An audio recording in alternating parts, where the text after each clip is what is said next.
when you have the multiple choice questions, they're all stimulus based. A couple of things to remember. Read the questions before you read the stimulus. That way you know what you're looking for. Sometimes these questions are going to be based more on your knowledge of history than even than your understanding of the document. So you might be able to just answer some without even reading it, which will save you some time. So always read it first. Then, when you are going through the actual answering of the question, you want to go through the process of elimination. You want to eliminate any answers that you can, because usually there's one that's definitely not the case. Usually there's another one where probably not, but usually there are going to be two that you're going to say, oh boy, that could probably be it. Somebody say something? I missed something? Oh, nice. So you want to try to narrow it down to two, because obviously you know this, a 50% guess is way better than a 25% guess. Cool? So let's go through it. Let's go through each of our questions. If I call on you, I'll just have you read the question, and you can tell me what it definitely is not the answer. Right? Connor, start us off. Read the question? Yeah, and then what it is not. Okay. Thought demonstrated by Al. Nice. Suggests the most influenced by which of the following? I said not D. Why not?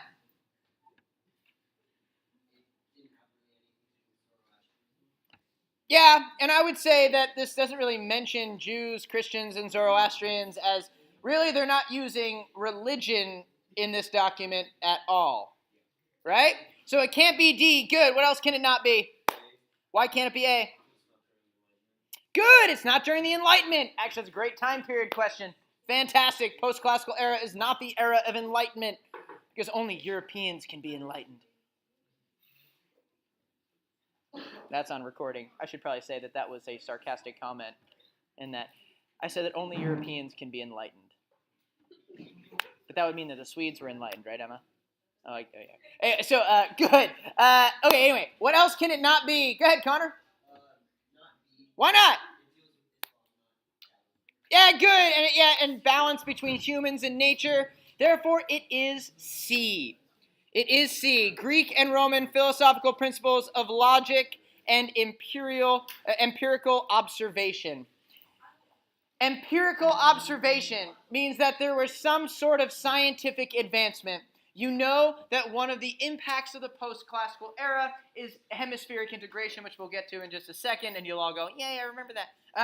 The hemispheric integration, and we know that one of those things that happened with Islam is the borrowing heavily from Greek and Roman scientific thought, merging that with Indian thought, South Asian thought, and with their own thought, and really making great strides in both medicine and in mathematics and science in general. And you remember from all the quizzes, their astronomical knowledge as well, as they're looking up at the stars, and you're like, but I thought that was... Anyway.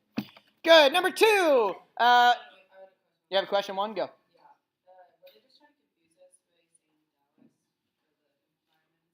Yes.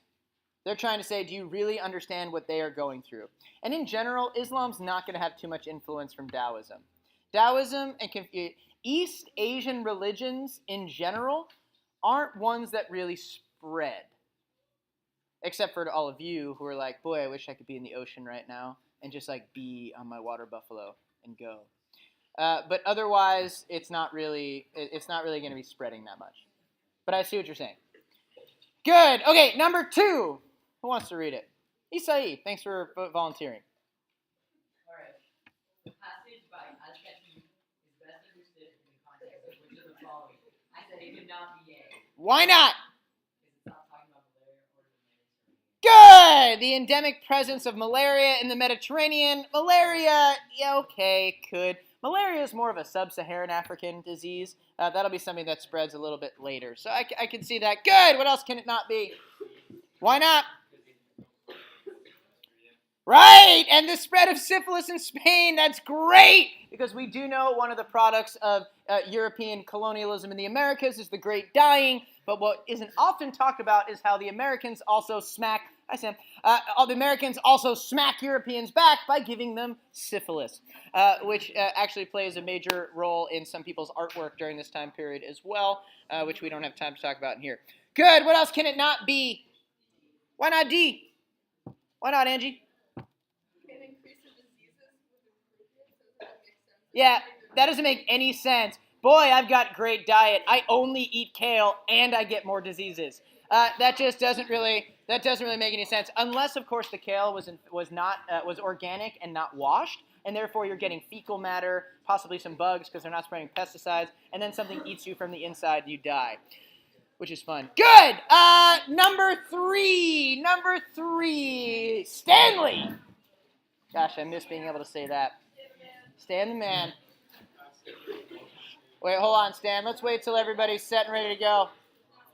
Again, there's 60 of you, there's one of me, and there is definitely only one Stanley Perlman.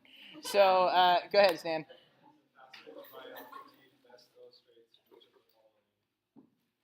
Wait, hold on, Stan. Before I do this, I'm sorry, everybody. The answer number 2 is B. Now, that makes sense, right? Because when's the document? 1349. What a great question, Hannah. When do the Mongols happen? When's the Mongol moment? Around 1250-esque.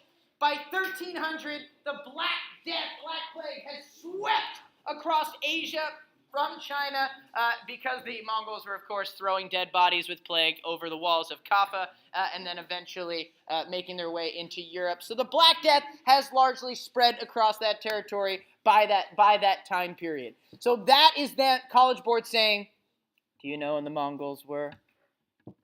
Do ya?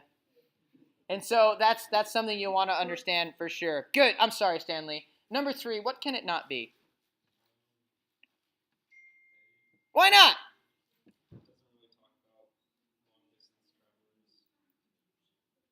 Yeah, and it's not really, I wouldn't even say it's a literary tradition either. Like, we're not talking about the poetry of Rumi and Sufi writing. We're not talking about that necessarily. So I can see why it's not that too. What else can it not be? Why not C? Yeah, and okay, so there's the Reconquista that is trying to happen, but again, that doesn't really have anything to do with this document. Good. What else? What else can it not be? Cannot be D. Why not?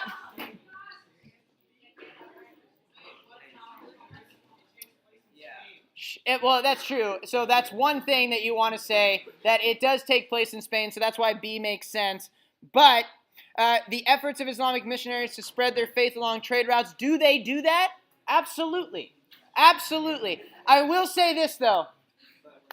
As far as missionaries, Islam is not really a missionary religion as much as it's going to spread through the economy and through conquest.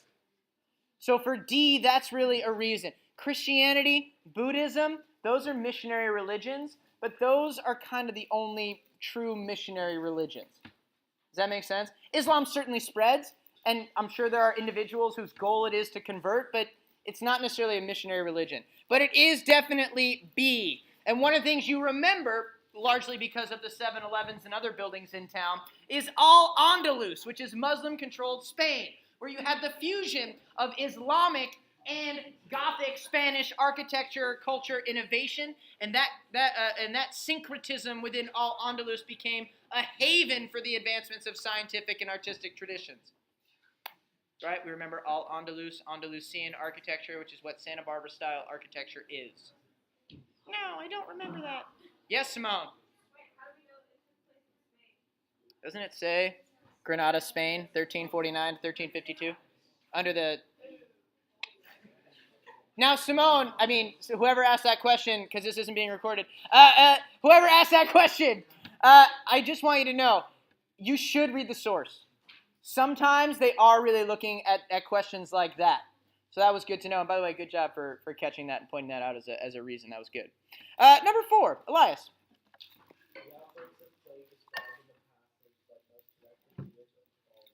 Nice. Which ones? What is it not, Elias?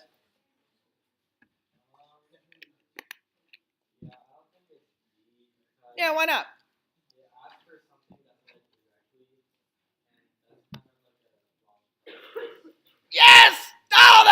great. It asked for something that was a direct impact, which means something that happened right after this.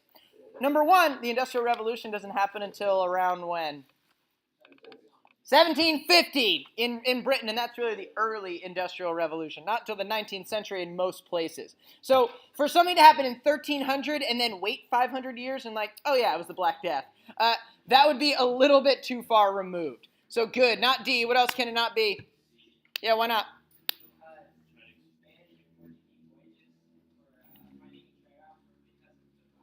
Yeah, I don't think the Spanish and the Portuguese were like, let's go west, right? That's not really the reasons for their voyages of exploration. I mean, is it another reason to avoid Southwest Asia so that you don't get plague? Yeah, sure, but not really a direct result. Good. What else can it not be? Why not? Yeah, I would not say that the plague is a the plague, Isai and Min, does not cause the Mongol invasions. The plague is an effect of Mongol invasions. Does that make sense? And so therefore the answer is A, because when you live in a city, you live near people, and when people get diseases when people that live you get diseases, which is why San Marcos goes through waves of people being absent all the time. Or if you are in a family with small children, the small child gets the disease from school, then you get the disease, then your parents gets the disease, and then the small child gets the disease again, and you just go through a rotating cycle of misery for the rest of your life. Anyway, don't be sad, Ella. Go for the next one. Go ahead and read number 5. 4 was A.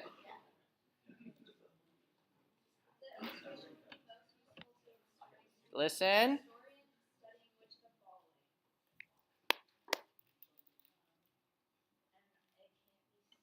Yeah, why not? Yeah, I mean, we see the currents. He's sailing. Maybe some of this is supposed to be an artistic rendition of wind, but I'm not convinced that you really get anything about wind currents or, it doesn't make any sense. Good. What else can it not be? Why not D? Yeah, that's true. Also, time period. 13th century is after the Umayyad. The Umayyad are going to be done around 800 something esque. How are you supposed to remember that? Well. Emma, the answer to that question is you're not really. You're not really. And I mean, not Emma, the person who asked that question. Diego. Wait, when did Umayyad end? Who are the Umayyad again? No, when did it? 600. Oh, when did they end? Around 800. A couple hundred years of luxury. And then forgetting about it and then getting slaughtered in a dinner party. Nice. What else can it not be? Why not? Yeah, because again, large-scale trading organizations, yeah, not necessarily. But do we see a guy in a boat? Yes. Is it transportation and maritime technology? Do you all know what the word maritime means? Good, because if you didn't, my heart would break on a Monday. Maritime is oceans and trade. Okay, number 6. Who do I want to go? Tyler Martindale.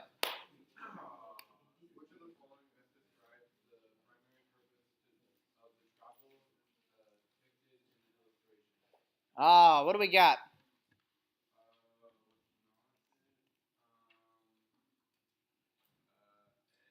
Can't be A, why not?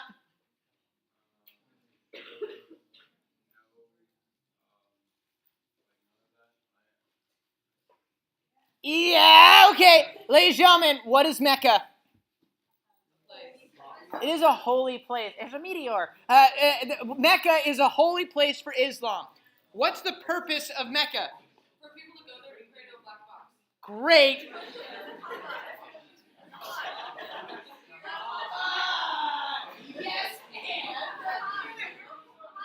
Yes, it's a Hajj. What kind of religious journey is this? It's a pilgrimage. Is the purpose of a pilgrimage to convert somebody? No, a purpose of a pilgrimage is to kind of act out a faith that you already have. Does that make sense? What else can it not be? Good job, Tyler. Why not C? Yeah, you're not really doing that. And Indian, we just don't really know. Good. What else? Why not B? What is a diasporic merchant community? Don't give me the... well, you actually are allowed to say that, Caden. You are allowed to say that. What is a diasporic merchant community? Somebody help me out, and the other 60 of you. Morgan, listen.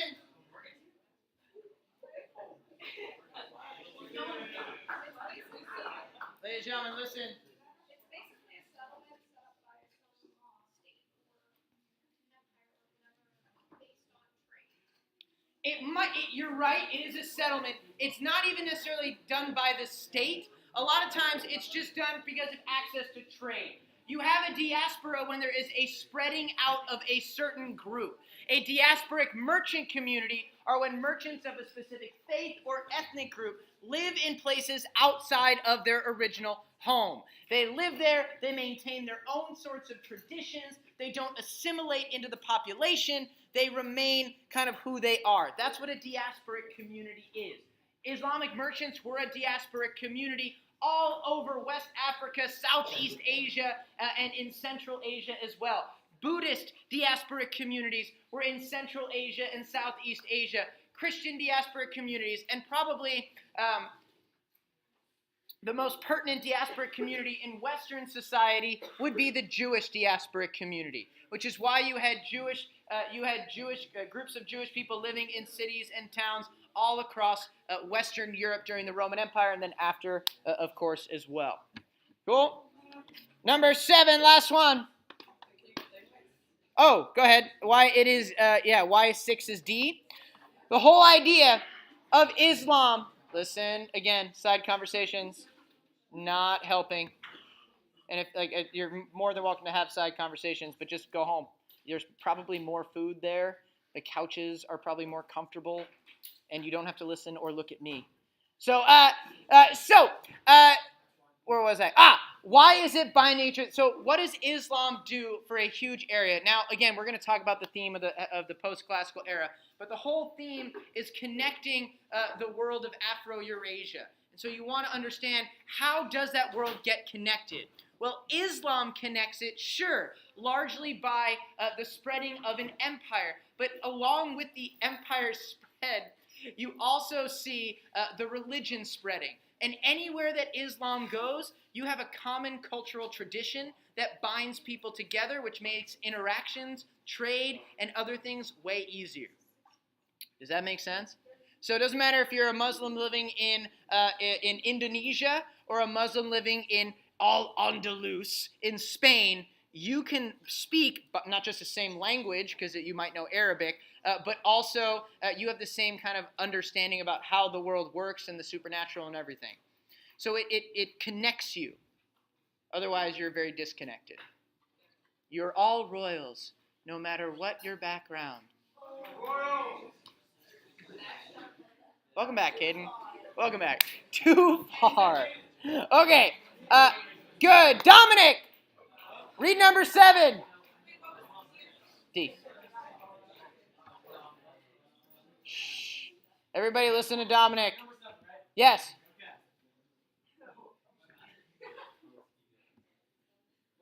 No, not that. No. I'm just kidding. Go ahead. I just really like messing with you, Dominic.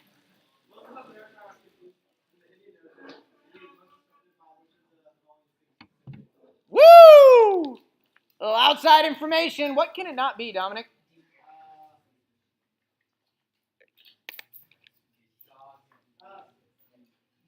Shh, listen. Why not?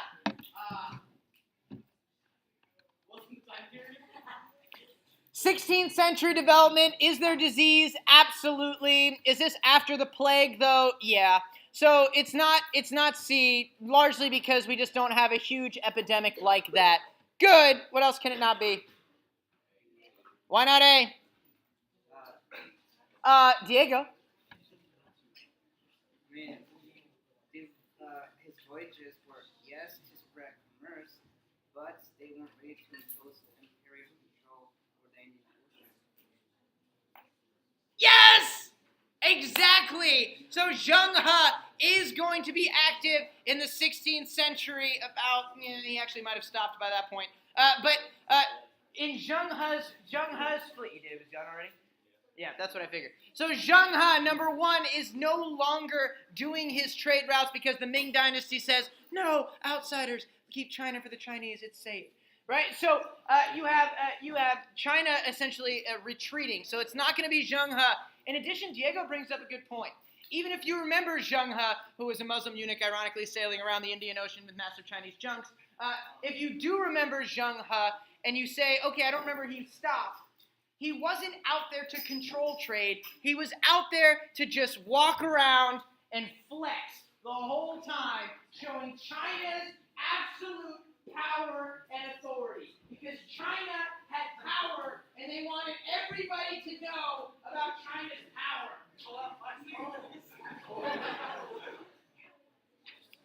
All right, so it wasn't necessarily to maintain control more than it was just to intimidate and stand over awkwardly while you drink Starbucks. So, what else can it not be?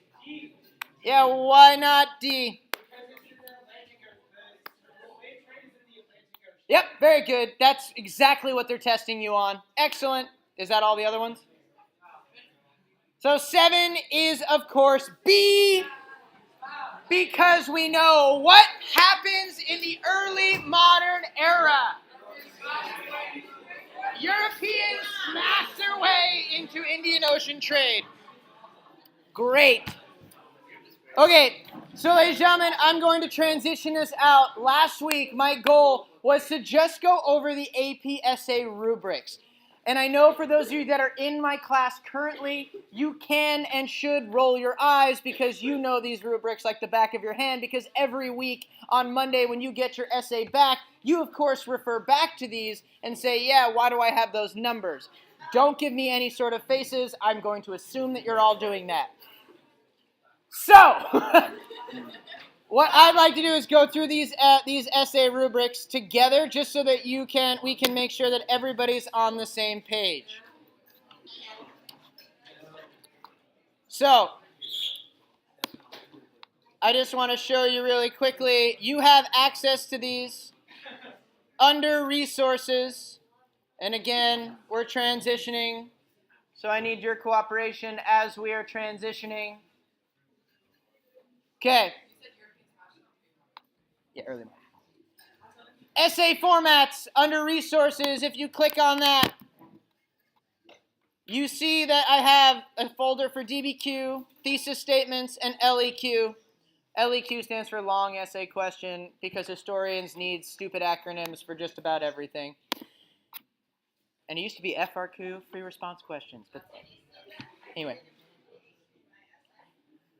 So, if you go under AP World History LEQ rubrics, you have an access to this document.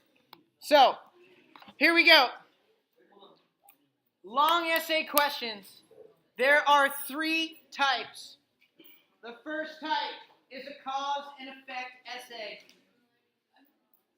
A cause and effect essay will either ask you to analyze the extent or something of one cause and one effect, or 2 causes. Does that make sense? So a cause and effect essay can be either going to say, please analyze a cause and an effect, or to analyze 2 causes. Why don't they want you to talk about 2 effects? I have no idea. I like talking about effects. I would much rather do that than causes, but they don't pay me. So that's just something to know about the cause and effect. Max, and then Emma, I think, has a question as well. How do we get to this? You go under resources. It says essay questions or something that folder. Yeah, essay formats. And then the LEQ section, and then it's under rubrics. For the prompt of two changes, or wait, what did you say? Causes. Two causes. Got it. Would one of Listen, because you might have the same exact question. would one of them be like somewhat changed or mostly changed, or would they be like the same? You're thinking of a CCOT. I'm talking about a cause and effect essay. So there's a cause and effect essay. Analyze one cause and one effect of the agricultural revolution. Agricultural revolution on Africa, circa 10,000 to 3,500 BCE. That will not be an essay question, but you could answer it. But that would be something like that. Or analyze two causes for the fall of the collapse of empire in Rome, circa 476 CE. Does that make sense? Yeah. Okay. That's the first type of essay, is a cause and effect.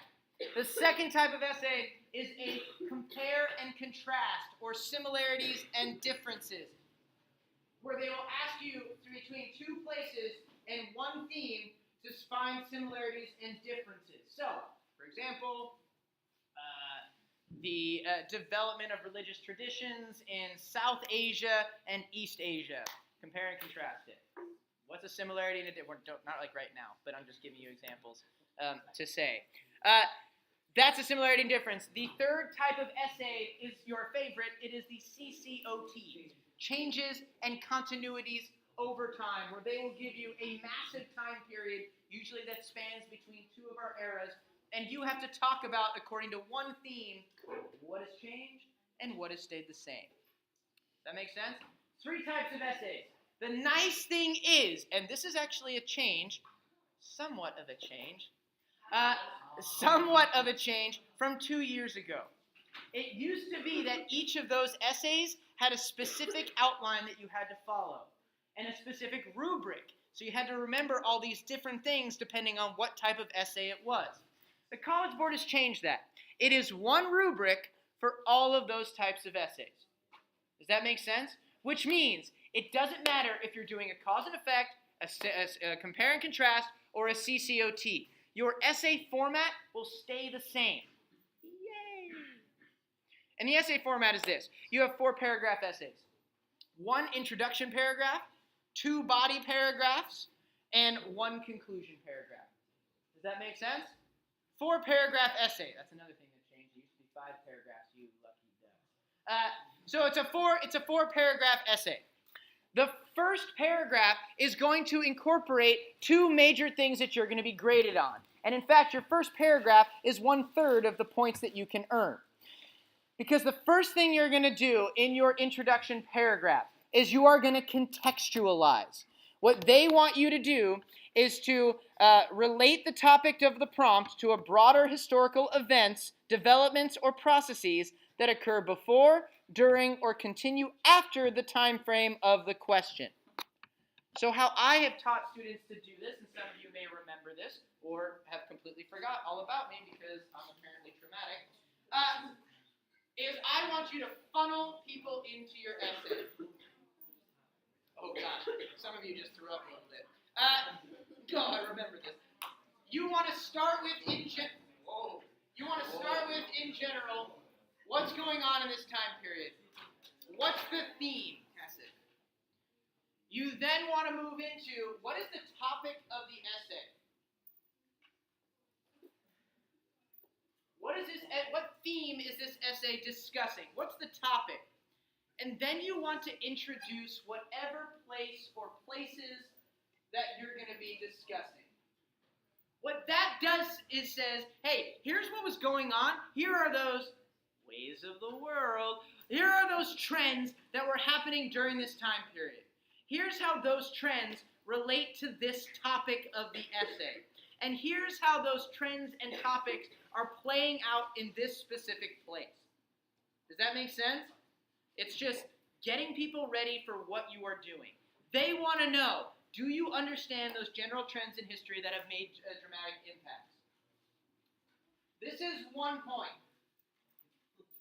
If you don't do this, you won't get that 1 point. It's an all or nothing sort of system. Huh? I do too, because I need more points for that. Otherwise, your essay would only be worth 6, and you all would never do them. think I heard an amen over there on the couch. Then you want to do your thesis statement. Now, ladies and gentlemen, the thesis statement on the College Board is less strict than the thesis statements that I have you write. I try to make things hard so that you overachieve on the AP exam and therefore do better. That being said, I will say that last year on the DBQ, very few students got awarded the thesis point. So therefore, not necessarily my students, because we actually performed really well in the essay section.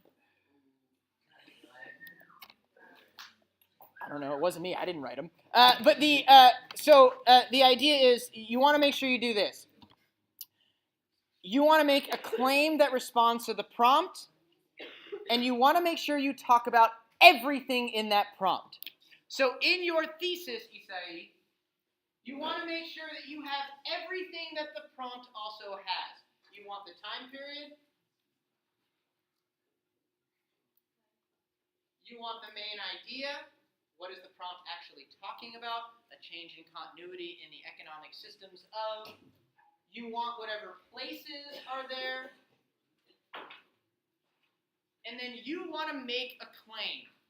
One change was this, one cause was this, one effect, one continuity, one similarity, one difference, and you want to try to break those down into the different themes. If you're in Miss Jacobson's class, you BAM! Spice it up. Or if you're in my class, you start to flex your pecs. Whatever it is, your pecs, right? Those are your pecs. These are your pecs. And so you flex your pecs and you do something like that. Quentin. Yes, you do. And Quentin and Alex, I'm going to get to your question in just a second. And Hannah, I saw your hand. Quentin, let me explain why. I do the John Mayer because the College Board threw my students a curveball last year. Like I said, most did not get the thesis point, and here's why. Social Darwin, I'm just kidding. The reason why they didn't get the point is that the prompt started with the phrase, describe and explain. The College Board said that while students may have described their argument in their thesis, they did not explain it in their thesis, which is why you and everybody who has no idea what they're talking about need to say what you need to say. Say what you need to say. Say what you need to say. Say what you need to say. Say what you need to say. Say what you need to John Mayer your thesis. And we'll talk about that a little bit later as we get going. Yes? Just, you just do what I've taught you to do. Okay? Okay, ladies and gentlemen, that is your intro paragraph. Back. I know, it's like post-traumatic stress. I know, PTSD, I get it. Oh, Alex, you had a question.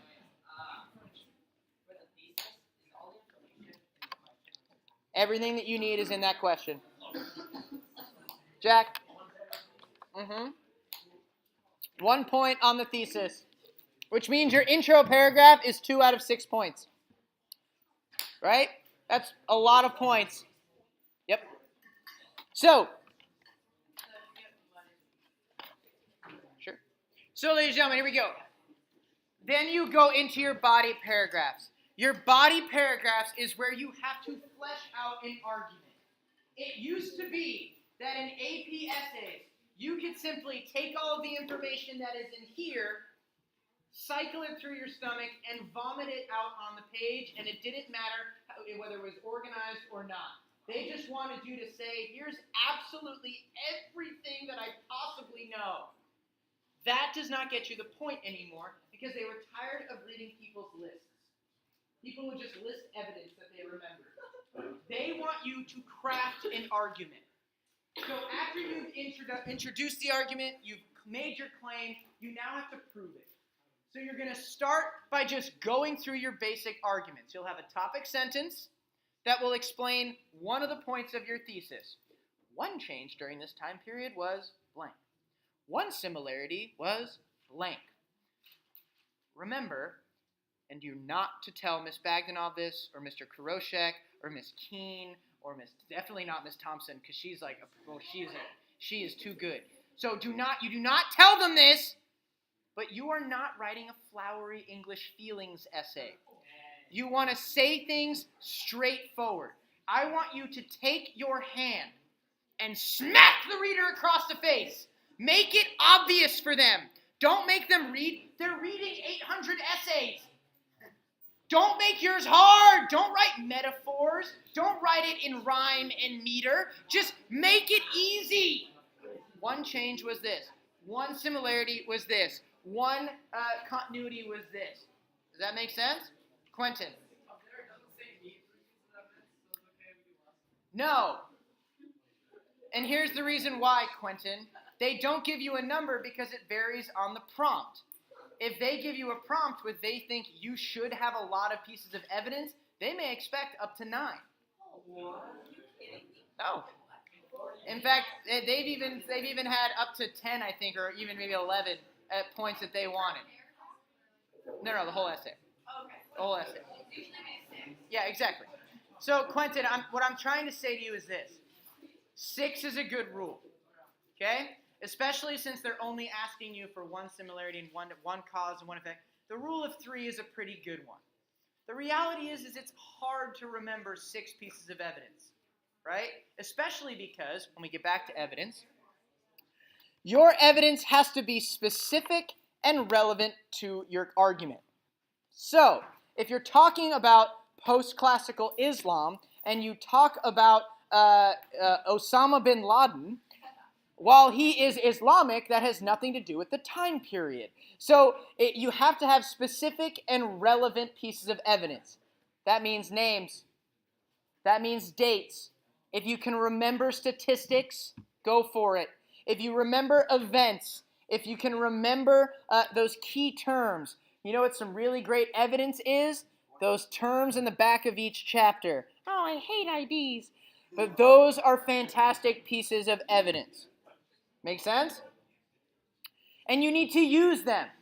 So you're going to then, in your argument, have your topic sentence. You're going to have your 3 pieces of evidence. You're going to identify your evidence, and then you're going to connect each piece of evidence back to your topic. You're going to explain for each piece of evidence how it proves what you're trying to talk about. Does that make sense? That make sense? Okay. Now, that's a lot of points right there. In your 2 body paragraphs for your evidence, they'll give you two possible points for that. Again, a third is just on evidence alone. The last third is probably the hardest to do. It's the hardest to teach. It's the hardest to think about because it requires you to really have a good understanding of the material. This is where you provide analysis and reasoning. And if I'm being honest, I think the College Board has complicated this more than it needs to be.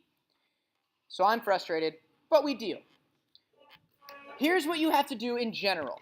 You have to use a specific piece of evidence to corroborate, qualify, or modify your argument.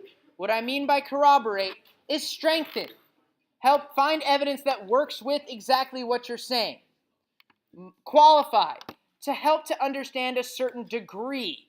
Well, this is somewhat true. It's not totally true, or this is very true. Or modify your argument saying, something that goes against this argument is actually something from here.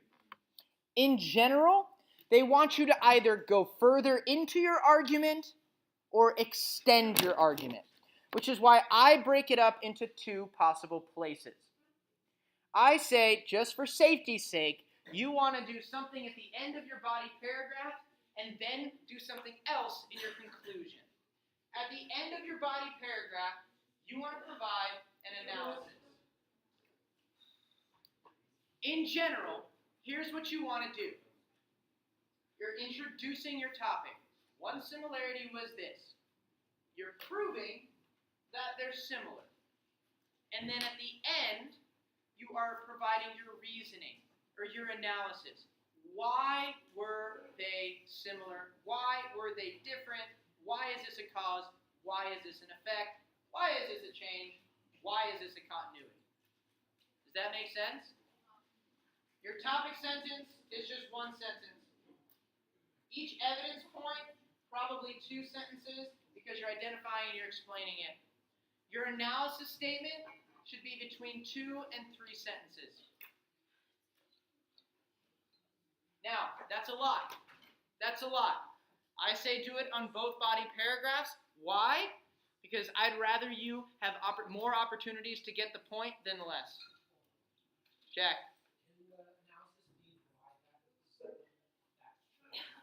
Yes. Absolutely.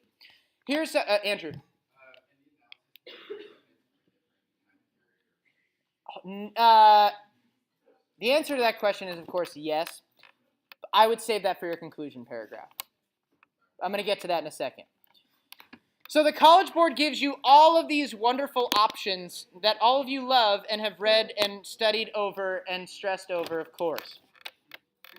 This is how you can get these points. At the end of your body paragraph, I would say just do one of these 2 things. Either A, explain a nuance. You know what a great nuance is? While this was very true for men, this was not always true for women. Pretty much any society in any time period, you can say that. Make sense? You can say, while this was very true for the wealthy, this was certainly not what was happening for many peasants or lower class people. That's a nuance. Something that shows you that it's more complicated than what you are saying. I actually love this point because I think it's the fun part about history, but it's also super hard. And that's what they mean by analyzing multiple variables. Well, while this is definitely a cause because of this, it might have also been influenced by this.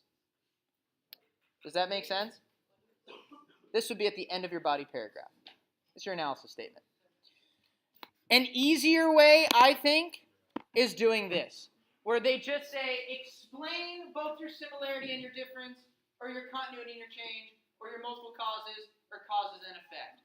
So in a sense, your body paragraph is, here's what the cause is. Here, look, I'm proving this is a cause. Here's why this is a cause. Does that make sense? This is a basic, smack the reader in the face, logical argument. It's not, the way I feel about the tree is that it scares me. And I want to write a poem about it, and then I'm going to meditate. I just smack them and do it. Cool? The end of your essay is your conclusion. And here's what I'd like you to do for your conclusion. I would like you to please restate your thesis statement. I'd like you to restate your thesis statement because, look, the thesis must consist of 1 or more sentences, I would do 1, and is located in one place, either the intro or the conclusion. They're reading 800 essays. If they miss it in the intro, they get it again in the conclusion, and you get your point. It's just a good habit to get into. But say it again. It doesn't say or both. Do it in both, because if they miss one, they'll get the other. And 2 other reasons. Number 1, ladies and gentlemen, some of you are like me. When I write an essay, I can't pre-write. Pre-writing doesn't work for me. I write to think. So my argument actually gets together by the end, which is terrible writing. But the College Board understood that, and so my best thesis was in my conclusion paragraph, because I said, oh yeah, that's what I'm trying to say. Right? So do that. And then, yeah. Oh, that's what I was going to say. No! Unless you do what I just did.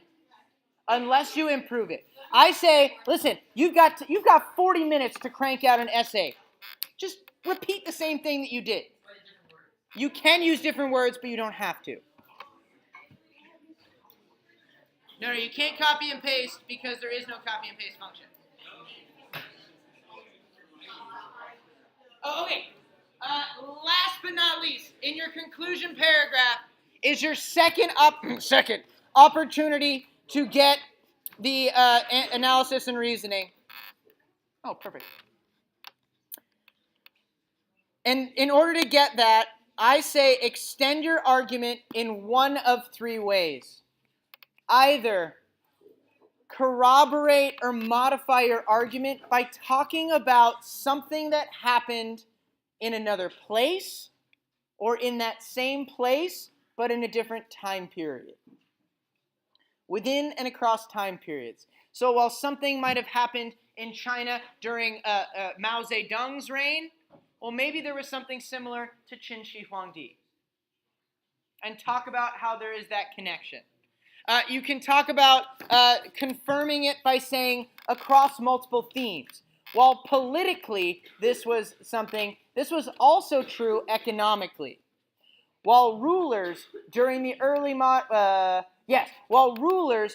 post-classical era were single, all-powerfully and divine, they also maintained a large control over the economy of each region as well. That's a silly argument. Emma. Are you talking about is that the synthesis? Yes. Okay.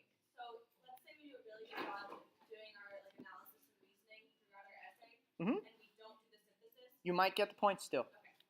Yeah. I've been making you do both because I want you to do better than what the average is. I try to train you harder so that the AP exam is actually somewhat of a breath of fresh air. Or it knocks the wind out of you. Either way. Yes. So we could corroborate with another activity, right? Yes. Well, for example, if our thesis or time period takes place in the classical era, can we compare it to the postmodern? As long as it makes sense and either corroborates, modifies, or qualifies your argument.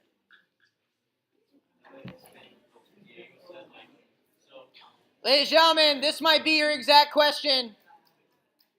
So you might want to listen, especially those of you that are currently in my class, because these are good questions from people who wrote great essays.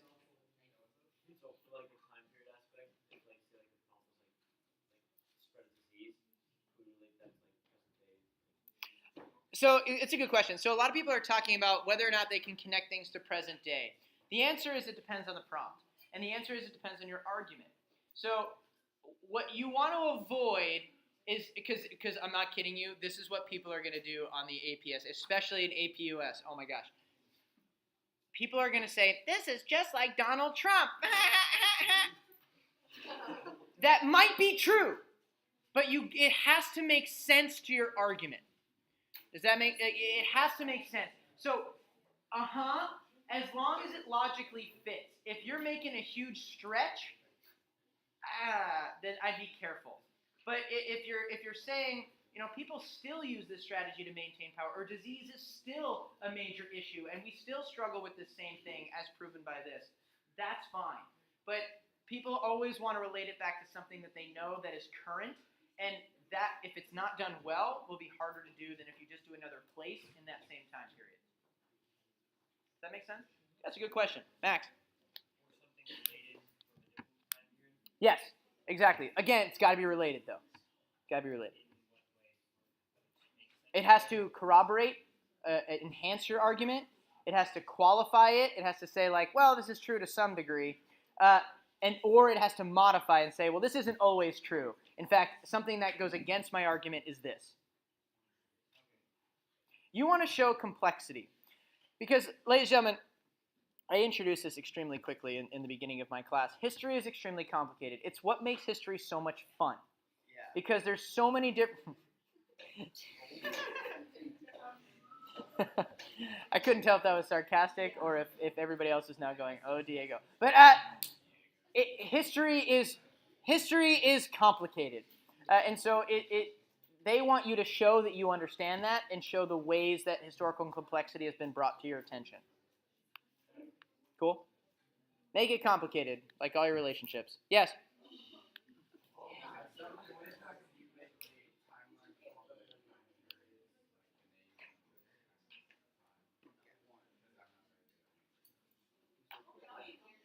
It's in our syllabus.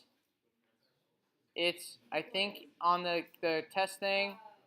It's in your book. Yes. Yes, in our syllabus, easily. Okay, so if that's all we got, I'm going to move on. Any essay questions? Okay, so here's what I'm going to do. I'm going to go through the post-classical era as we start discussing major trends and themes. What I would do is I'd have a pen or a pencil out. I wouldn't necessarily write absolutely everything down. But if there's something where you said, boy, I don't remember learning that, or, oh my gosh, I forgot about that, I would write it down. Also remember that this is being recorded right now. It's also on the Neo page. Yeah. No, it's just under the resources. You'll see it says Prezi and it has the time. No, just this one. So, I am going to ask that if you need to get a water break, that's fine, that's good, that's okay, get some water, that's okay. If you're going to get up, just try to make as little noise as possible. And as I'm going through this, please just no talking. If you don't want this, then it's okay, you can leave, that's fine. It doesn't break my heart. But what does break my heart is when I have to yell louder and when the video is full of just random clutter and noise. So decide what you need and what you want. It's okay if you go. There's no hard feelings. It's your time. Cool? Right. So, ladies and gentlemen, last week we went through the pre-classical through the classical era. And the pre-classical through the classical is really the foundation of civilization as we understand it. And by the classical era, we see each of the different regions across the world really coming into their own, really becoming who they are and developing their unique features. We now enter into the post-classical era. Our classic civilizations have now all fallen. And we're now going to see a new era enter into play. And in the post-classical era, we see both the worlds of Afro-Eurasia and the Americas becoming their own unique world systems as an event made famous by the late and great Jerry H. Bentley of hemispheric integration. As hemispheric integration becomes the major theme of our time period. Places of the northern and southern hemispheres are going to interact with each other at a greater extent. And they are going to literally begin to share people, ideas, and goods and create a world system. Now remember, your favorite event in world history, which is when Columbus sailed the ocean blue in 1492, I knew that. That hasn't happened yet. So the Atlantic Ocean is still a buffer between Afro-Eurasia and the Americas. But each of those regions are going to become more interconnected. And so we're going to look at the way that hemispheric integration occurred. And so there you go. With Jerry H. Bentley, here's our late and great, oh gosh, one day I'll look like that. Late and great Jerry H. Bentley. And this idea of hemispheric integration is largely going to be facilitated by the intensification of inter-regional trade networks. Now, when I say inter-regional, what does that mean? Between different regions. Remember, inter is between two different ones. Intra is within. So if you think introvert, introvert is like you by yourself and got corners on how to really consider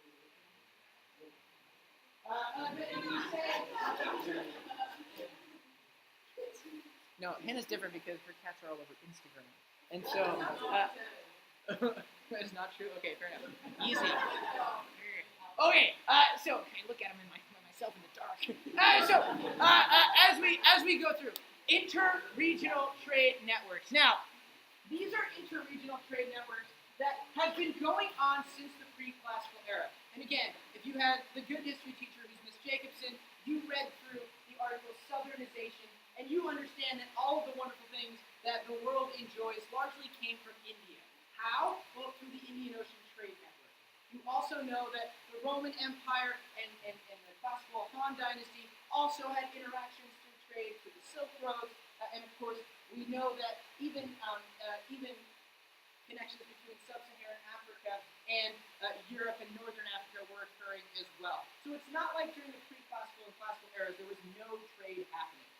But during this time, we see an explosion of trade, and particularly long-distance trade. And just to understand which one these are connecting, the Silk Roads are, of course, always connecting East Asia to Europe and everywhere in between. And they largely go through Central Asia, facilitated by nomadic groups, like the Mongols. What are you telling me?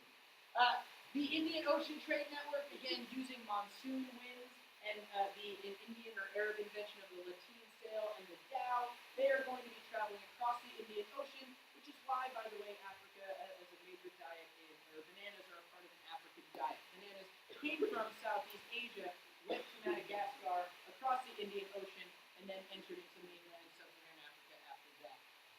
And then, of course, we are going to see the development of the trans-Saharan trade routes, which is going to connect sub-Saharan Africa, which means under the Sahara, sub-Saharan Africa to Europe, and that's going to be through the gold, salt, and slave trade.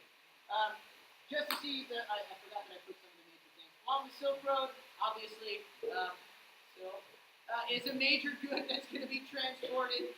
China is going to have a monopoly on silk, largely because they keep silkworm secret until the princess Lulu has the secret snuck out of Asia. Ooh, an intrigue. And or a bunch of Buddhist monks go they hollow out their staffs and they put silkworms in it, and they just walk out. Either way, there's somehow silk gets out of there. Porcelain, which is of course the wonderfully expensive dishware that all of you are going to have to put on your wedding registry, despite the fact that you'll probably never ever take it out. And every time you move, it's really frustrating because you have to be very careful with the china. You have to put it individually wrapped, and you have to make sure that nobody drops it. And if you even think about even carrying it with one hand, you get yelled at. Porcelain from China, which is why you call that China. And then lastly, across the Indian Ocean, cotton textile and spices. Pepper becomes an extremely, extremely, extremely important commodity because it is one of the most popular spices across the world. That's what the sand roads are. Good, and we see the transport of luxury goods, things that are very expensive, most people are not affording, across those overland trade routes, and then across the Indian Ocean, more bulk commodities, largely because you can put more things on a boat than on a camel's back. Yes. Trans-Sahara is across the Sahara Desert, Sub-Sahara is underneath the Sahara. Trans is across, transportation. Okay. So a big question that historians say is, why now? Why is it that in this time we see the intensification of trade networks? And largely this comes down to one of the first explanations is the re-emergence of emergence of unified empires. We saw, like I said, the fall of your classic empires from the last time period, but we see new time periods arising out of those ashes. For example, the Byzantine Empire, which is really just a continuation of the Roman Empire. We don't have time to get into that. In Europe, the development of the Sui, Tang, and Song dynasties. No, not Tang and Song dynasties. No. Tang and Song dynasties. Sui, Tang, and Song in East Asia. And again, those are the reemergence of our traditional agriculturally based empires. But what's super cool, I think, about the post-classical era is also the reemergence of non-traditional empires, and those are the pastoral empires of both Islam, or the Arabians, and of the Mongols, which we're going to look at. And then, of course, in the Americas, you have the development of the Aztec and the Inca empires as well. Empires that are going to grow larger, expand outwards. They are going to stabilize each region. They are going to facilitate the infrastructure necessary to help trade develop, and they are going to try and support it as best they can. Particularly groups like the pastoral empires of Islam and the Mongols, whose roots are within trade. So it's partly because these empires are now stabilizing the regions of Afro-Eurasia and the Americas, which will make trade and transportation safer. Another reason for this, and I'm going to skip over, I'll come back to this one. I'll come back to this one. Because another really important thing is people could not trade earlier because they didn't necessarily have the technology to do so. And probably my favorite invention that humans came come up with during this time period is the camel. Because the camel is one of the greatest human inventions ever. And why the College Board lists that as an invention in the post-classical era that helped facilitate trade, I don't know. But what I imagine is that they mean is that camels, and realizing that camels could cross deserts, was something that was an innovation for humans. So camels, because of their ability to store water and not needing water for a long time, make a great way of transporting across arid climates in Central Asia and across the Sahara Desert. And they're going to travel in things called camel caravans, which is just a long line of camels. Interesting to note, I've heard the word caravan used recently. I don't know if any of you listen to NPR. What's the radio? If you listen to NPR, apparently there's a caravan of Central Americans that are traveling through Mexico right now who hope to seek asylum in the United States. And that's a huge little scuffle between Trump and Mexico and Central America, and it's extremely dangerous. But they're using the word caravan, which is, of course, very relevant to our topic. I've already mentioned this a little bit, but monsoon winds are something that are also going to be understood and are going to really help facilitate trade along the Indian Ocean. Knowledge of monsoon winds are extremely important. The stirrup is invented during this time period, which makes horseback riding much better, much easier. And then, lastly, along with monsoon winds, the dhow and lateen sail, which is the triangular sails and the small little boats. Yes. Okay, good. Thank you, Quentin, for being on it. I'm going to move this one up a little bit and actually say that there are new economic institutions that developed during the post-classical era that are going to also help. One of the things that's going to be done in Islam and in other places too, in Europe as well, but and in China, is the development of checks or paper money. Paper money is going to happen in both China. It's going to happen in Islam with checks, or it's called the stock, S-A-K-K, the stock, and that's going to help people buy things without carrying around huge bags of coins. You can carry more money, therefore you can purchase more goods, and anything that makes that easier is going to facilitate trade. Also, you are going to see trading organizations that are going to occur, particularly in Europe.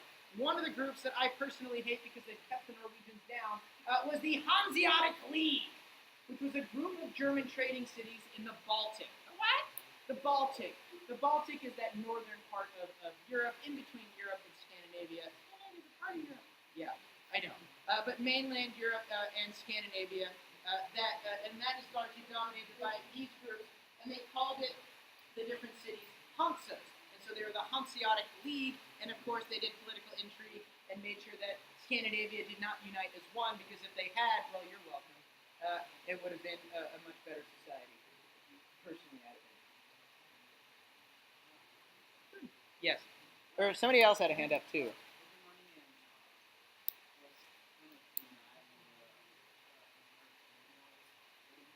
Tamerlane? That I don't know.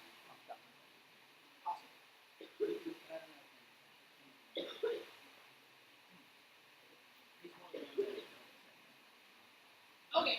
Oh, good. We already did that, so we know this. So effects. With the increase of hemispheric integration, what actually happens? Who cares what's going on during this time period? Well, the first is going to be both the decline and growth of cities.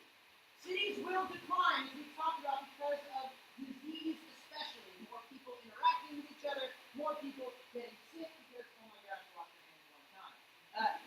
And so you will see that. But also urbanization and the creation of cosmopolitan commercial centers.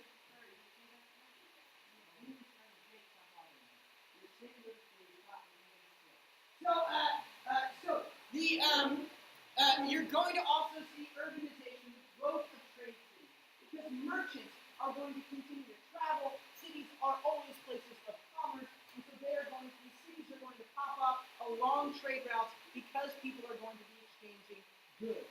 And so you're going to see cities like Timbuktu in Africa, which is fun because I'm sure some of your parents say, if you don't clean your room, I'm going to send you to Timbuktu. No, just mine? Okay. But also cities like the wonderful retirement community of Samarkand, cities like the Swahili city-state, and of course our favorite in China, the city of Hangzhou. Hangzhou, where you hit the cup, hit it. Good.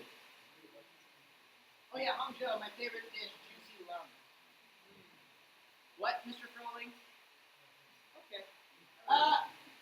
Holy diffusion, because obviously as we see in the intensification of trade networks, we're also going to see things spread.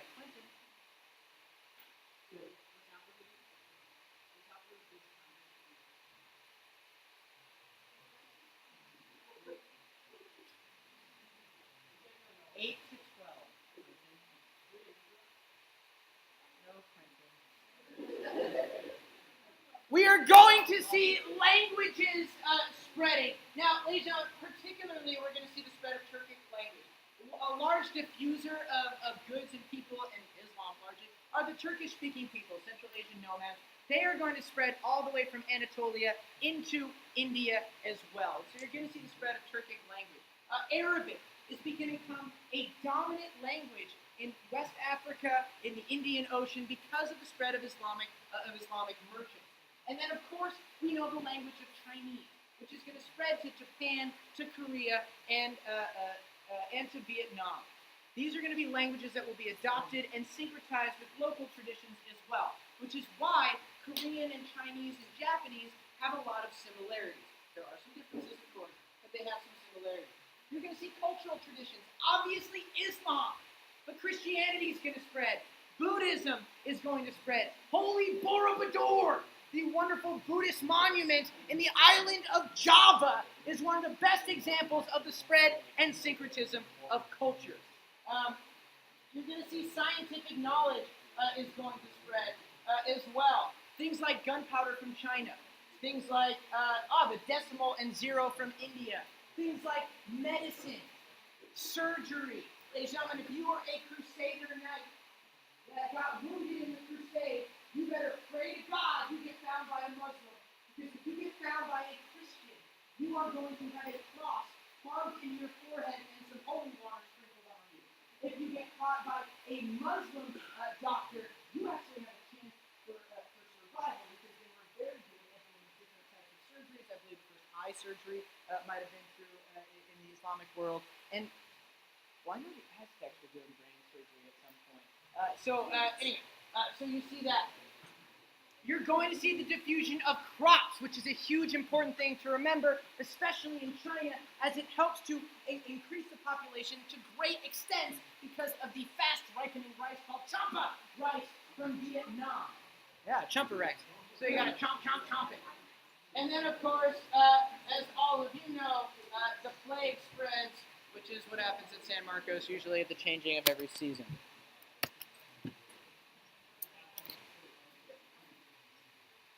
Good. Other economic effects.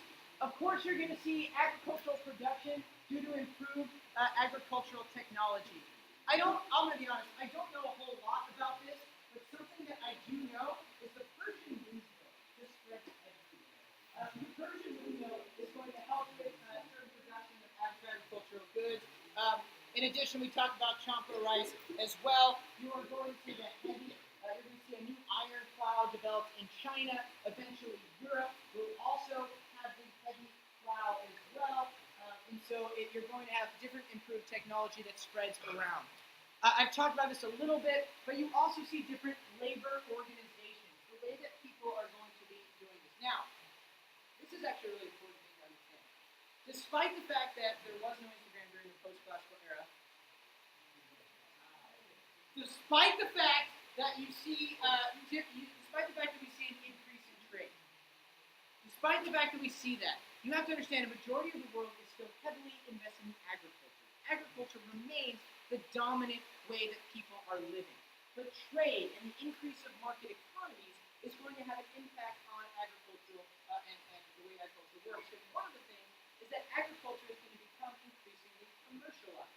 Instead of just producing for your immediate area, you will start producing surpluses in order to sell to other places. Does that make sense? So it changes it a little bit. And this is where you see different labor organizations happening. For example, the Byzantine Empire went back and forth. Western Europe had serfs, peasants who were tied to the land, forced to stay. The Byzantine Empire often had times where the government would free all of the serfs and allow for a free peasantry, so peasants could move to wherever the work was, and with that was better wages and a little bit more productive agriculture. Another thing is pastoralism, which is a labor organization, but it helps that pastoral nomads are also going to be heavily involved in trade and are going to be largely responsible for both facilitating, protecting, and doing the trading across Central Asia. In Western Europe, especially in cities, as we have the delicious burgers or bourgeoisie that is developing in cities as craftspeople, artisans, and merchants, you're going to see professional guilds. These are organizations kind of like unions. Organizations that are going to set the standards for that industry. So if you are a carpenter, you will enter in as just an apprentice. Before you can become a master carpenter, you have to, or a journeyman, you have to prove that you have certain abilities. They would only let a certain number of people in to make sure that wages stayed high. They would also set prices for types of work.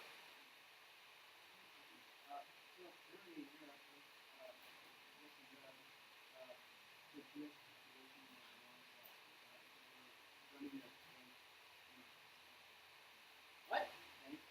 Who was running?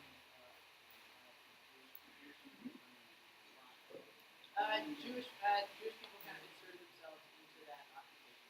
It's not exactly sure why, but that was something that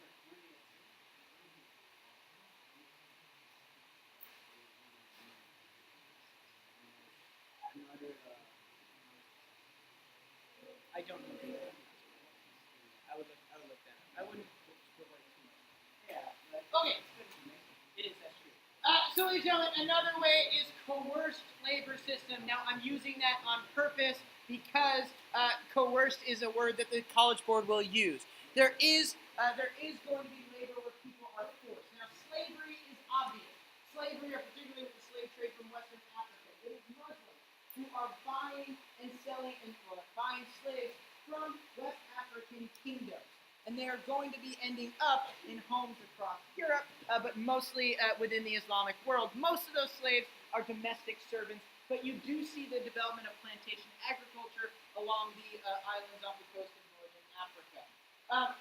And then, of course, serfdom, which is a peasant who's not officially a slave, but you are completely tied to the land. If you upset your lord, that lord has full reign over you. They can give you the death penalty with no sort of punishment at all. You can't get married without your lord's permission, and you can't ever leave without your lord's permission. You just gotta stay put and enjoy church on Sunday. You're not safe. And then the last thing is, of course, labor taxes, particularly under the Sui dynasty. How do they build the Grand Canal? They build it by forcing people to work in conscripted labor. Does that make sense? Good. And again, ladies and gentlemen, if you don't want to be here, get out of here. Just go. I'm not kidding. If you don't want to be here, if you just want to talk and hang out and goof off, get out. It's not personal, but don't disrupt other people. Got it? So social effects. Social effects. So what is happening with this increased interaction as we see between different groups?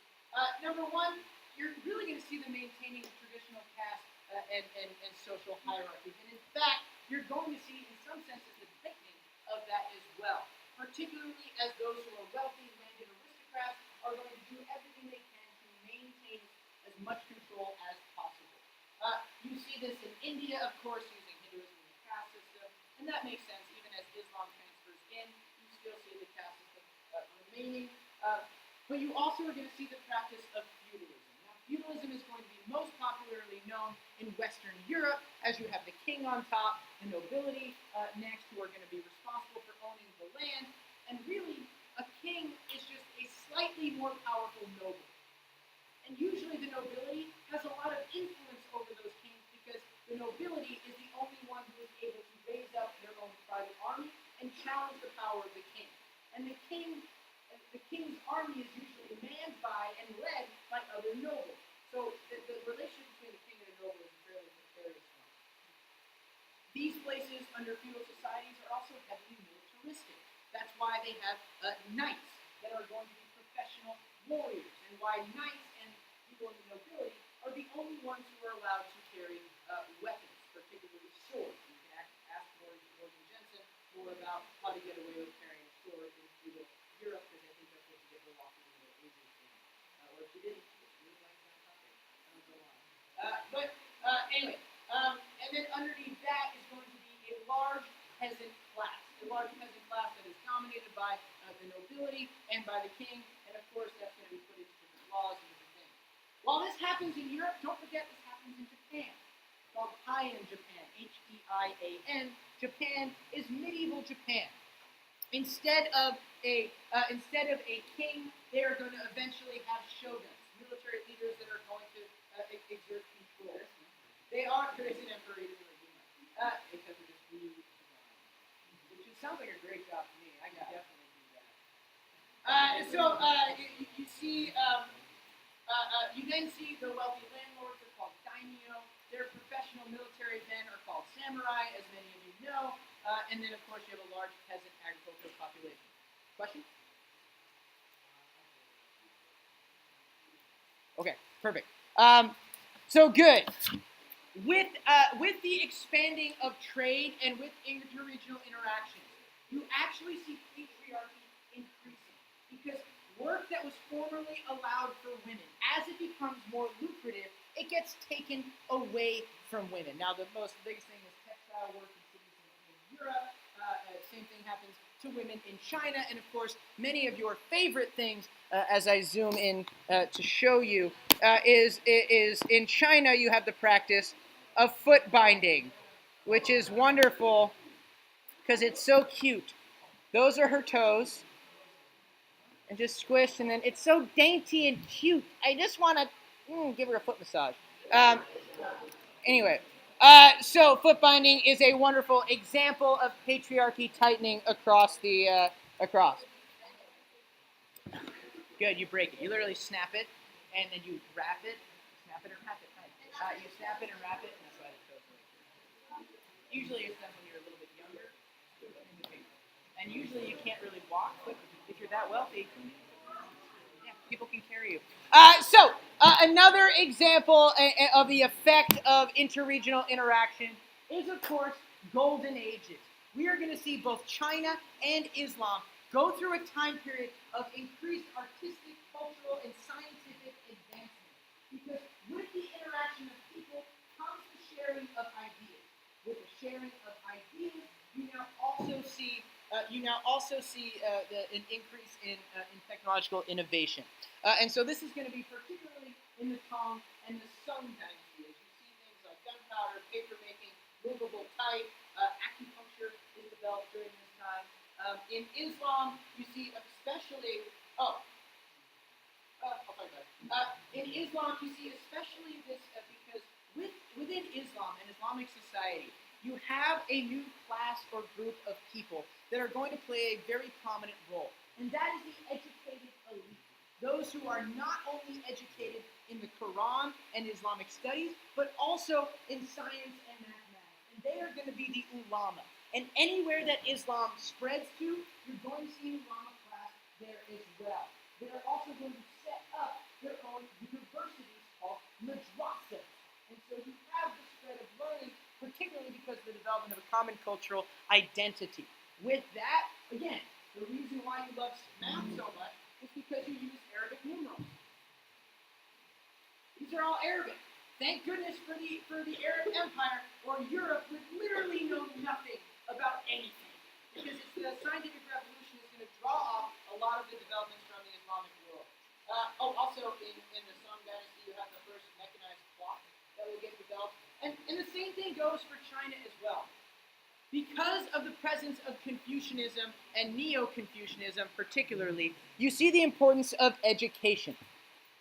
You see the importance of education, which is again going to help facilitate the advancement of ideas and knowledge. Last thing, is we have post-classical state building. You're also going to see with hemispheric integration new tactics and techniques in gaining and maintaining power.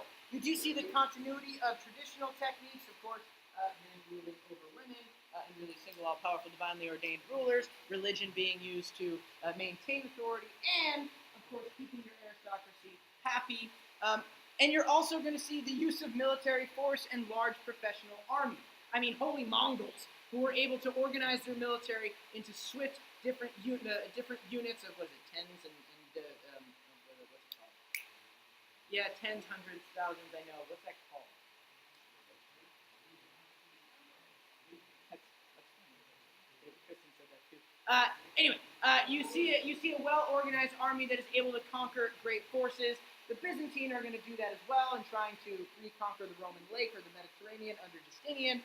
And of course, the Chinese are going to largely expand using that as well. But there are some new innovations. And the first are new systems of taxes. We know that part of the Islamic Empire's way of collecting taxes is collecting the jizya, which is a tax on non-Muslims. And one of the reasons why people love to talk about the spread of Islam, because many of the people were converting in order to avoid the jizya, and also many people were facilitating the spread of Islam because of the hope for booty. So booty and jizya really helped the spread of Islam. The second thing is a tribute system. Now, this worked in China, particularly for the Tang and Sung dynasties, where they wanted to have a specific type of relationship with the nomadic peoples on their border. And what they would make them do is exactly what all of you young ladies should make gentlemen do as well. In order for any sort of trade relationship to develop, a nomadic pastoral person would have to kowtow, which means they have to bring a gift. We know this, Mr. Froley, we know. But Bella, remember, Bella, the young gentleman needs to make sure that he presents you with a gift. He then has to get down on his hands and knees and touch his forehead to the ground 9 times in submission, Isaiah. 9 times in submission, just to have a relationship start. Just to start. This is the tribute system. Now, of course, we know that the tribute system was largely nominal, and sometimes the Chinese actually had to offer fake tribute payments to the nomadic empires as they became more powerful, or else they will stomp on your crops.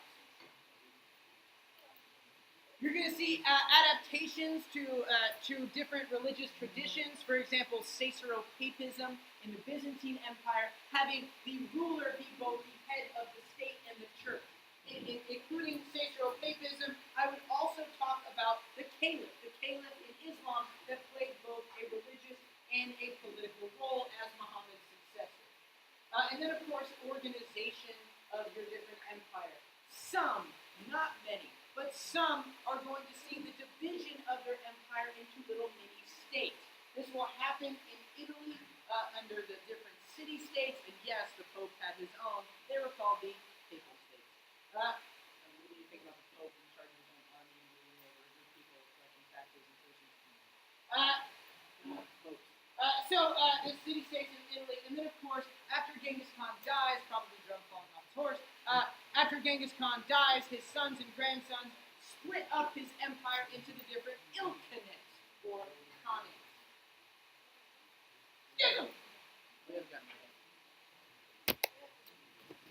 Oh, maybe we did.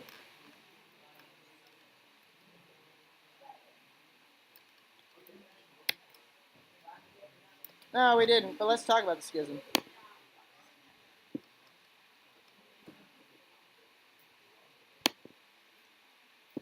So, ladies and gentlemen, I'll just use this as a last cultural one. I'm not exactly sure why the culture of it, I know I have one in there, so I'm a little confused.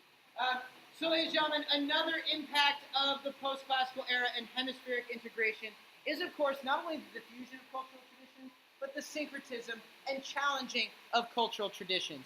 This is going to occur in Europe as Christianity spreads around the Roman Empire, and then as the Roman Empire splits into the western fragmented kingdom, bumblestones, can't take two hands, smack your own bum, and the Byzantine Empire, you're going to see a rift between the Catholic Church.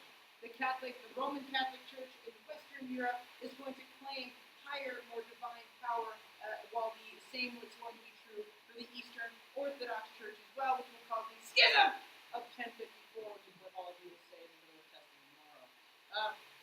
And then This is going to also see the syncretism of traditions within, or another religious division that happens is within Islam. As you see, as Islam expands, two religious traditions are going to form, the Sunni and the Shia. You will see Buddhism morphing as well, particularly as Buddhism spreads into China.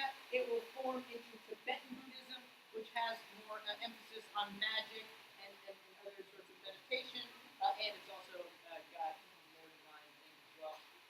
And then, of course, lastly, the biggest syncretism during this time period is Neo-Confucianism in China, which is the combination of Confucianism, Taoism, and Buddhism.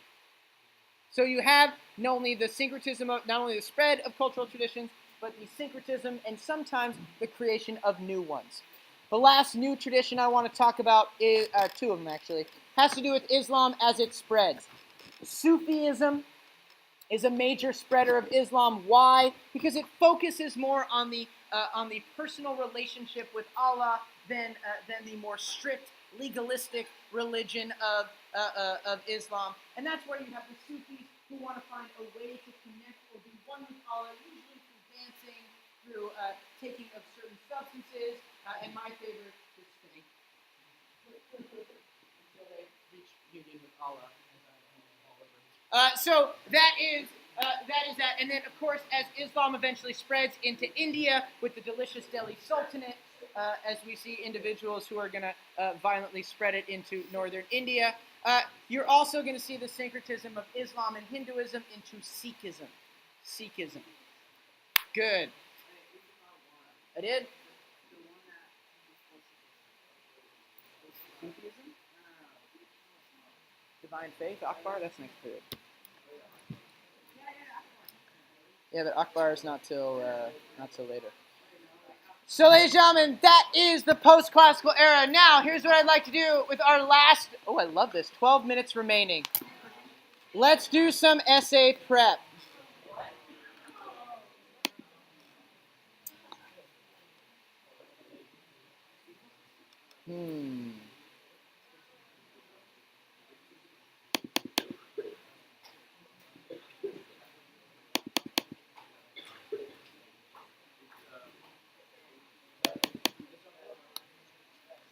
I like that one. Yo. All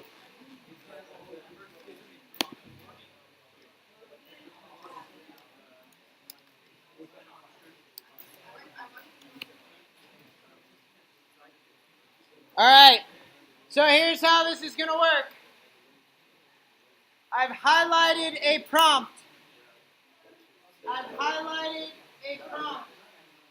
can give another one if you'd rather do a cause and effect. Here's a CCOT prompt. Let's do a cause and effect. I'd rather do a cause and effect.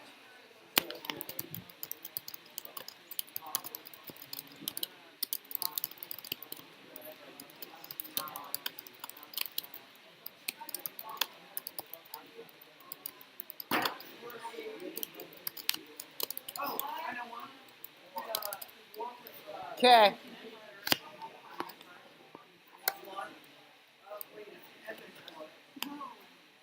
Okay.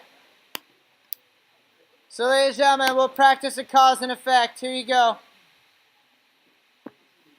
Analyze two causes for the spread of Islam outside of the Arabian Peninsula from 600 CE to 1450 CE. Now stop. What I'd like you to do, always, is break down and analyze the prompt. I know that you guys feel sick when I make you do this, but here's the deal. Students, the biggest complaint from AP readers is that students don't answer the question. Why don't they answer the question? Either A, they don't know, or B, probably most likely, they don't understand what the question is asking. Does that make sense?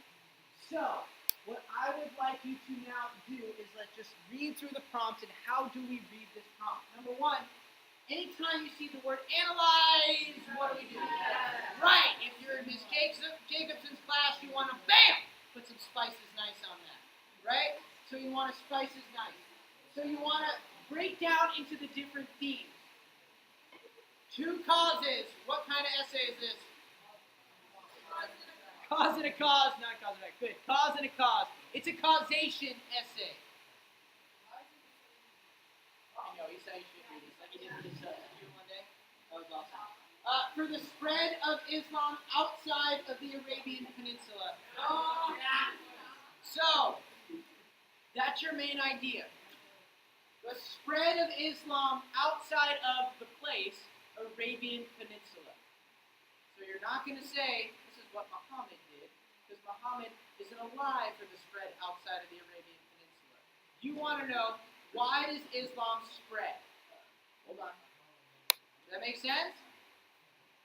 And then, of course, you have your time period. Here's what I'd like you to do. Ready? On your own, you have 5 minutes. You have 5 minutes to do the following. Brainstorm everything you remember about the spread of Islam. As many facts as you possibly can. I want you to then think, what are 2 causes that your evidence is showing? And I'd like you to write me a thesis statement. 5 minutes. Question. If you can outline an entire essay, do it. I just want a thesis right now. Because from a thesis, you can write it. Cool? 5 minutes, go! Try it without any friends. See if you can do it. But that's impossible for most. Yeah. Outside.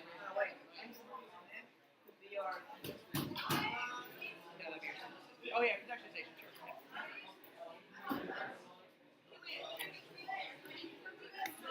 Yes, you do.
Yeah,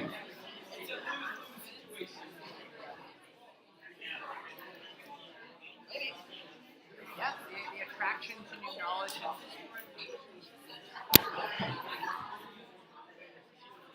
And 5, 4, that's okay. 3, 2, 1. So, I think this was a really good activity, and here's why. Number 1, for some of you, it's just good practice for things that you've always done. For others of you, you're now being forced, probably for the first time, to think about something that you haven't directly studied this week. And so this is what it will feel like on the AP exam. And let me just be perfectly honest with you. This would probably be an easier essay prompt. So you want to think, how do I do this? Okay? Don't do what Connor's doing right now, which is just saying, I give up. Because Connor's not going to give up, and he's going to do a fantastic job on the exam. Now, I'm going to pretend for a second that I don't remember a gosh darn Allah darn thing about Islam. Okay? I'm going to think that, well, my teacher only probably spent an hour on Islam anyway. All he ever wanted to talk about was schism. So, here's what I would then think about. I probably would know, at the very least, Islam is a religion. So I would try to think, why do people convert to a religion? Say it again. Well, you know that. I'm saying in general. Simone. People go to religion for hope. Islam is a monotheistic religion that promises hope and answers to life's questions. Is that a reason why people converted to Islam? Sure. Some people did. I don't know the numbers, but some people did. What you would then want to do is say, okay, what do I remember about Islam as a religion? And if you remembered Allah, evidence point. If you remembered 5 pillars, evidence point. If you remembered Muhammad, if you remembered the Quran, if you remember, I know. So stop. Let me just show you. These are fairly basic things. Just listen because I know we're almost done. These are fairly basic things. You can put this into an argument. You just got to be creative. Now, and that's one. You could say the promise of hope that a new religion brought. Does that make sense? I would then think about other aspects and remember, these questions are super hard. But the first thing you want to do, is break it down into smaller chunks. This is all cultural. Is there any political reason why Islam would spread? Violent conquering. All you would need to know, ready?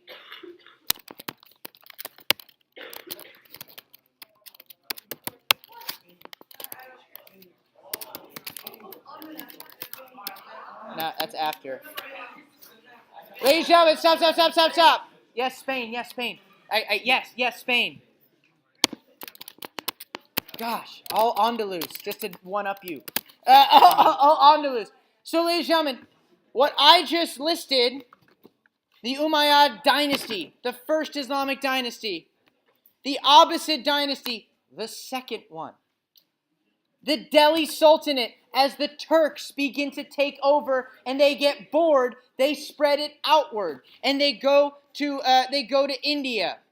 You might then also talk about political reasons why West African kings like Mansa Musa converted to Islam, the richest man in history possibly. So Diego brings up a good point. And this is what I'm going to leave you with today. Because we don't have time to write a thesis. Listen, let me end. What I want you to do and I'm being 100% serious, I want you to start doing essay prep this week. If this was shocking, that's okay. Let it be a shock, and then let's start practicing. Let's use the time we have in order to do this, because this is what the AP exam is going to be like. Cool beans? Great! For the testing period tomorrow, can I go over my